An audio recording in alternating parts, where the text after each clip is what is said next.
ओम शांती। आज आहे 9 जून 2026 ची मुरली। महावाक्य आहे, गोड मुलांनो, बाबांसोबत उडण्याकरता कंप्लीट प्युअर बना, अर्थात संपूर्ण पवित्र बना, पूर्णतः समर्पित व्हा। हा देह माझा नाही, पूर्णपणे अशरीरी बना। प्रश्न आहे, उच्च ध्येयापर्यंत पोहोचण्यासाठी कोणती भीती काढून टाकली पाहिजे?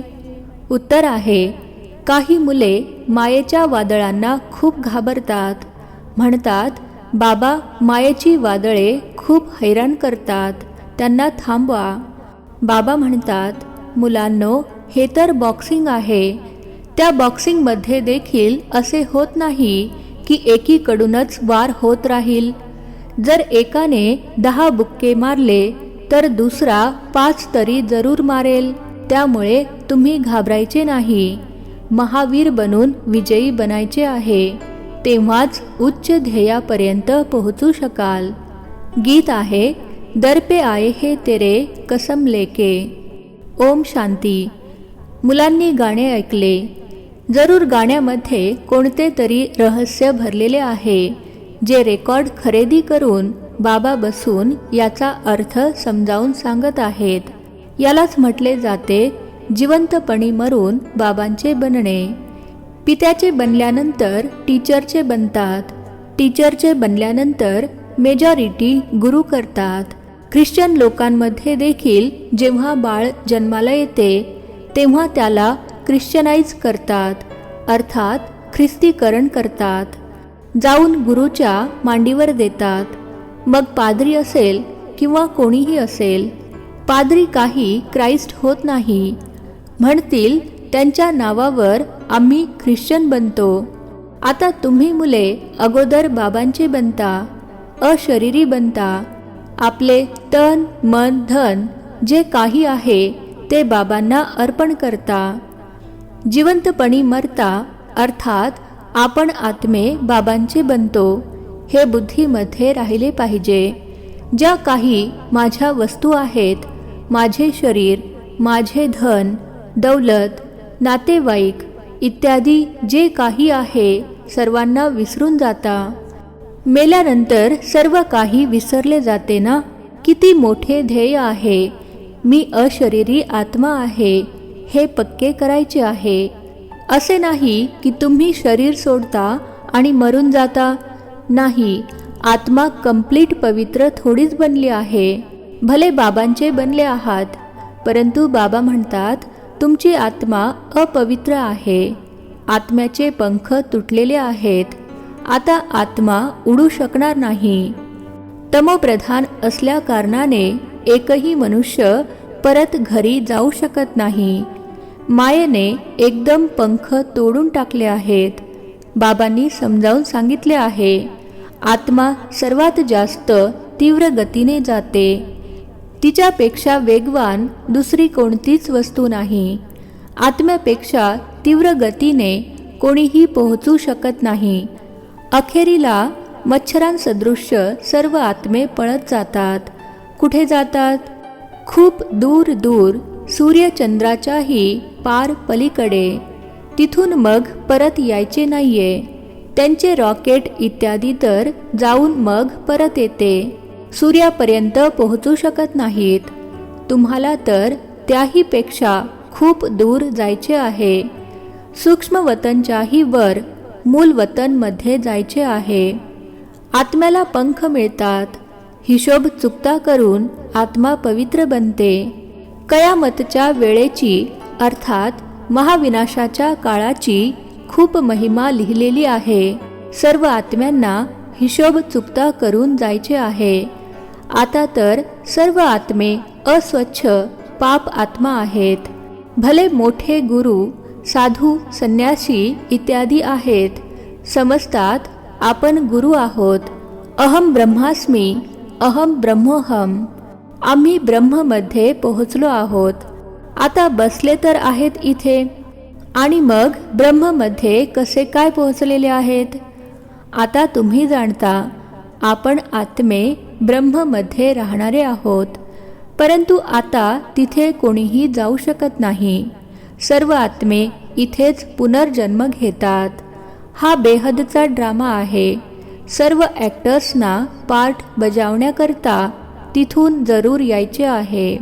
सर्वांचे आत्मे स्टेजवर आलेले आहेत. जेव्हा विनाशाची वेळ असते तेव्हा सर्वजण येतात. तिथे राहून काय करतील? ॲक्टर पार्ट बजावल्याशिवाय घरात थोडाच असा बसून राहील. नाटकामध्ये जरूर यावे लागेल. तिथून अर्थात परमधामहून जेव्हा सर्व आत्मे निघून येतात तेव्हा मग बाबा सर्वांना घेऊन जातात. बाबा म्हणतात, मी भले इथे आहे तरी देखील आत्मे येत राहतात. वृद्धी होत राहते नंबरवार. मग तुम्ही जाणार देखील नंबरवार. सर्व काही तुमच्या अवस्थेवर अवलंबून आहे. म्हणून तुम्हाला मरजीवा बनायचे आहे. मी आत्मा आहे हा निश्चय करणे मेहनतीचे काम आहे. मुले वारंवार देह अभिमानामध्ये येऊन विसरून जातात. देही अभिमानी तेव्हाच राहतील जेव्हा कंप्लीट सरेंडर होतील. बाबा, हे सर्व काही तुमचे आहे. मी देखील तुमचा आहे. हा देह जसा की माझा नाही आहे. याला मी सोडून देतो. बाबा, मी तुमचा आहे. बाबा म्हणतात, माझे बना आणि बाकी सर्वांमधील आसक्ती काढून टाका. बाकी असे नाही की इथेच येऊन बसायचे आहे. तुम्हाला तुमचा कामधंदा करायचा आहे. घर सांभाळायचे आहे. मुलांना आपल्या मातापित्याचे ऋण फेडायचे आहे. त्यांची सेवा करून परतफेड करायची आहे. मुलांवर मातापित्याच्या संगोपनाचे ऋण चढते. आता बाबा तुमचे संगोपन करत आहेत. सुरुवातीला जे पण आले होते सर्वांनी लगेच स्वतःला सरेंडर केले. स्वतःजवळ काहीच ठेवले नाही. सरेंडर केले. त्या धनाने तुम्ही मुले भारताला पावन बनवत आहात. भारतच संपूर्ण पवित्र होता. भारतवासियांसारखे पवित्र सुखी कोणीच असू शकत नाही. भारत सर्वात मोठे तीर्थ आहे, जिथे पतित पावन बाबा येऊन साऱ्या सृष्टीला पतितांना देखील पवित्र बनवितात. आता ही तत्वे इत्यादी सर्व दुश्मन आहेत. भूकंप होईल, वादळे येतील, कारण तमोप्रधान आहेत. नैसर्गिक आपत्ती येतील, खूप दुःख देतील. यावेळी सर्व दुःखाच्याच गोष्टी आहेत. सतयुगामध्ये आहेत सर्व सुखाच्या गोष्टी. तिथे ही वादळे किंवा गरमी इत्यादी काहीच नसते. तुमच्यामध्ये देखील या गोष्टी फार थोड्यांनाच समजतात. आज आहेत, उद्या नाहीत, तर म्हणणार काहीच समजलेले नाही. भले इथे येतात, परंतु सगळेच कायम थोडेच राहतात. इथून गेले 10 दिवसानंतर समाचार लिहितात, बाबा अमक्याला मायेने खाल्ले. असे होत राहते. छोटे फूल जेव्हा मोठे होईल तेव्हाच तर त्याला फळ येईल. त्यांच्यामध्ये मग इतरांना आपसमान बनविण्याची ताकद असते. ते फळ देतात. बाबांचे बनलात तर प्रजा देखील बनवायची आहे. वारसदार देखील बनवायचा आहे. पंडे बनून बाबांकडे आले, बस आम्ही पोहोचलो असे नको. लक्ष मोठे आहे. म्हणतात वादळे खूप येतात. तुम्ही बाबांचे बनला आहात. संकटे तर येतीलच. म्हणतात बाबा आम्ही तुमचेच होतो. तुमच्याकडून वारसा घेतला होता. मग पुनर्जन्म घेत 84 जन्म पार केले आणि मग येऊन तुमचे बनलो आहोत. मी तर तुमच्याकडून वारसा घेऊनच राहणार. तर अशा बाबांची किती आठवण करावी लागेल आणि आप समान बनवून फळ द्यावे लागेल. नाही तर माळा कशी बनेल? बाबांचे वारसदार कसे बनवाल? प्रजा देखील पाहिजे. मग वारसदारही पाहिजेत, जे गादीवर बसतील. बाबांकडे तर खूप येतात आणि नंतर मग सोड चिठ्ठी देतात. बुद्धीचा योग तुटला, खेळ संपला. बरीच मुले बाबांना येऊन विचारतात, बाबा, अवस्थेला पक्के कसे करावे जेणेकरून कोणतीही वादळे येणार नाहीत? यासाठी मार्ग तर बाबा सांगतच असतात की बाबांची आठवण करा. वादळे तर येणारच. बॉक्सिंगमध्ये कधी असे पाहिले आहे का जो फक्त एकच मार खात राहतो? जरूर दोघांमध्येही हिंमत असेल. 5 बुक्के जर एकाने मारले तर दुसरा 10 मारत असेल. हे देखील बॉक्सिंग आहे. बाबांची आठवण करत राहाल तर माया पळून जाईल, परंतु हे लगेच तर होणार नाही. मायेसोबत झुंजावे लागेल. असे समजू नका माया बुक्का मारणार नाही. भले कोणीही असेल, ही जबरदस्त बॉक्सिंग आहे. अनेक जण घाबरतात. माया एकदम नाकामध्ये दम करून सोडते. हे रणांगण आहे ना. बुद्धियोग लावण्यामध्येच माया खूप विघ्न टाकते. मेहनत सगळी योगामध्येच आहे. भले बाबा म्हणतात, ज्ञानी तू आत्मा मला प्रिय आहेत, परंतु असे नाही की फक्त ज्ञान देणारेच प्रिय आहेत. पहिले तर निरंतर योग पाहिजे. बाबांची आठवण करायची आहे. मायेच्या विघ्नांना घाबरायचे नाही. विश्वाचे मालक बनताना सगळेच बनतील. 16,108 ची माळा तर खूप मोठी आहे. शेवटी जाऊन पूर्ण होईल. त्रेताच्या अंतापर्यंत किती प्रिन्स प्रिन्सेस बनतात. काहीतरी खुणा आहेत ना. 8च्या देखील खुणा आहेत. 108च्या देखील खुणा आहेत. या अगदी बरोबर आहेत. त्रेताच्या अखेरीला इतके 16,108 प्रिन्स प्रिन्सेस असतात. सुरुवातीला काही असणार नाहीत. पहिले थोडेच असतात, नंतर मग वृद्धी होत जाते. ते सर्व इथेच बनतात. चान्स खूप चांगला आहे, परंतु मेहनतही खूप आहे. गाण्यामध्ये देखील म्हटले आहे, कधीही सोडणार नाही, मग मरून जाईन. बाबा, हे तन मन धन सर्व तुमचे आहे. आम्ही अशरीरी बनून तुमची आठवण करतो. बुद्धियोग तुमच्याशीच लावणार. मग बाबा म्हणतात, हे सर्व काही तुम्हा मुलांसाठीच आहे. मुले म्हणतात, आमचे सर्व काही तुमचे आहे. म्हणतात ना, हे सर्व भगवंताने दिले आहे. आता बाबा म्हणतात, हे सर्व नष्ट होणार आहे. तुमच्याकडे काय आहे? हे शरीर देखील नष्ट होईल. आता मी पुन्हा तुम्हाला नवीन बदली करून देतो. फक्त एक्सचेंज करतात ना. तर बाबा म्हणतात, मुलांनो, अशरीरी बना. माझी आठवण करा. बुद्धीने सर्व काही सरेंडर करा. राजा हरिश्चंद्राची कथा आहे ना. म्हणाला, अमानत ठेवून घ्या. बाबा म्हणतात, या सर्व शास्त्र इत्यादींचे सार मी तुम्हाला समजावून सांगतो.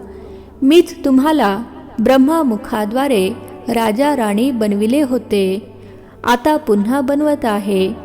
कधीही मनुष्य मनुष्याला गीता ऐकवून राजयोग शिकवून राजा राणी बनवू शकत नाही. मग गीता ऐकून काय फायदा? बाबा म्हणतात, मी स्वतः कल्पकल्प येऊन तुम्हाला स्वर्गाचा मालक बनवतो. माझे बनाल तेव्हाच तर वारसदार बनाल ना. तर जितके योगमध्ये राहाल तितके शुद्ध बनत जाल. बाबा, हे सर्व काही तुमचे आहे. मी तर ट्रस्टी आहे. तुमच्या आदेशाशिवाय मी काहीही करणार नाही. शरीर निर्वाह कसा करायचा आहे त्यासाठी देखील मत घेतात, अर्थात बाबांचा सल्ला घेतात. जास्त करून गरीबच पूर्ण पोतामेल देतात. श्रीमंत काही देऊ शकत नाहीत, सरेंडर होऊ शकत नाहीत. कोणी विरळाच निघतो. जसे एक जनक राजाचे नाव आहे. मुले बाळे आहेत, जॉईंट प्रॉपर्टी आहे, तर ती वेगळी कशी होणार? श्रीमंत लोक आपली प्रॉपर्टी कशी काढतील, ज्यामुळे सरेंडर होतील? बाबा आहेतच गरीब निवाज. सर्वात गरीब माता आहेत. त्यांच्यापेक्षा जास्त गरीब कन्या आहेत. कन्येला कधी वारशाचा नशा नसतो, मुलांना पित्याच्या संपत्तीचा नशा असतो, तर त्या सर्व गोष्टींना सोडून मग वैकुंठाचा वारसा घ्यावा लागेल. दान नेहमी गरिबालाच दिले जाते. भारत आहे सर्वात गरीब, अमेरिका खूप श्रीमंत आहे, त्याला वारसा देतात काय? भारत सर्वात श्रीमंत होता, दुसरा कोणताही धर्म नव्हता, फक्त भारतवासीच होते. एक भाषा होती, गॉड इज वन. मी एक साम्राज्य, एक धर्म, एक भाषा स्थापन करतो. मी एकटा सर्व शक्तिमान एक गव्हर्मेंट स्थापन करतो. एकापासून मग 2, मग 3 होतील. आता कितीतरी धर्म आहेत, पुन्हा जरूर एक धर्म आला पाहिजे. 5000 वर्षांची गोष्ट आहे, एक धर्म होता. विद्वानांनी सतयुगाचा कालावधी लाखो वर्षे लिहिला आहे. सतयुग म्हणजे काय हेच समजत नाहीत. समजतात अमका स्वर्गवासी झाला, कदाचित वर गेला. दिलवाडा मंदिरामध्ये देखील स्वर्ग वर छतावर दाखवला आहे, तर मनुष्य गोंधळून जातात. वास्तवामध्ये स्वर्ग काही वर नाही. तुम्ही आता जाणता बाबांकडे जाऊन मग पुन्हा इथेच येऊन राज्य करणार. हे ज्ञान बुद्धीमध्ये राहिले पाहिजे, जेणेकरून कोणालाही सांगू शकाल. कच्च्या मुलांना तर माया चिमणी खाऊन टाकेल, म्हणून फोटो देखील मागवले जातात, रजिस्टर ठेवले जाते.